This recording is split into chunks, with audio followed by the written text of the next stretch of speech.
sanaag waxaad tiri qorigay gacanta ku sitaa aan kuu saxo horta inta badan ma dafro waxaan dhahdo iska roonaaw markay hore marmarka qaarkood sulla ila gashaa waxaan dhahdaa laakiin waa iska qirtaa qoladii geela raacaysay ee bariga ka soo bilow sanaag ilaa Hargeysa barigeeda dadkii geela watay ee faanayay ee gabyayay ee isweerarayay ee dilka iyo dhaca ku faanayay way ka hareen dadka maanta oo iyaga ugu liita haddana waa leeyahay waa geography sax qolada reer galbeedka macal reer togdheer markaanu sanaagiisa soo raacino waxayna yidhaahdaan bari dhul baa jira laakiin dad ma jiro qolada reer galbeedka macal reer togdheer markaanu sanaagiisa soo raacino waxayna yidhaahdaan bari dhul baa jira laakiin dad ma jiro daarad baad sheegteen inay gobolkani ka soo jeedo waana meeshii laga soo tafiirmay hadaaradana waxaa dhaqaanaa markaan galbeedka joogno waxa dagaal la yidhaha iyo qorlaya lama yaqaano kayga dadka reer saylac islaamtiisa markuu dilayo cimaamad buu ku dhuftaa subaxana wuxuu doonaa berigoyo u doonaa marka halkan waxaan madaxweyne markaan ohay maanta muddo waxaan joogaa sanadkii 6 bal maraya tan qarankan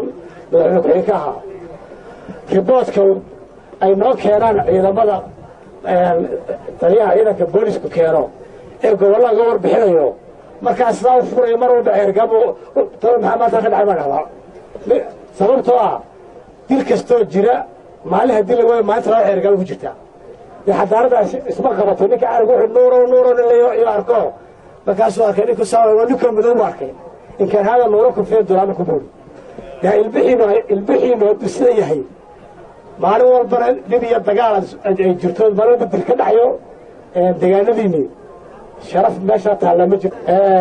soomaalida waxaa taago meel fakatay ma gaadho hal qodobo mashruuc lahaa JBLG-ga la yidhaahdo waa hay'adaha inaga caawiyaan jimciyadda qurubuhu ayaa waxaa laga yaabaa in laydin yidhi madaxweyne ku-xigeenka idiin diiday taana waxaad ogaataan odaga weyn maxaa hayadda inaga fariisada weyn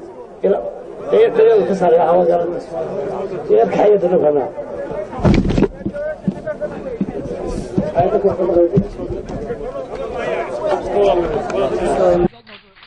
waa su-aashii ugu muhiimsanayde talow 24 sannadood maxay sool iyo sanaag looga soo qaadan waayey madaxweyne ku-xigeenka ee galbeedka looga qaata sababta ugu weyn waxa weeye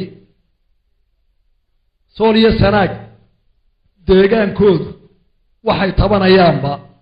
kama qayb galaan boroseska codaynta ee doorashooyinka tahay yaa xisbiyadii kale way kula tartamayaan cod baa lagu kala baxaya qoladaasina weli may qaadanin inay dee codkay bixiso dee adeer baqaan nahay inuu codku naga baxo oona lagaga badiyo marka naf baa noo geynaysa inaan codka bixinaya xaggiisa u cararno wax kaloo xumaani ma jirto qadarintoodana way leeyihiin adiguna waa inay ku dadaalaan dee inay codka soo galaan dee ma odhan karo nimaan codaynayn intaan ka carara mid codeeya dee cidlaan ku dhacaya waan isla hadhana labadayduba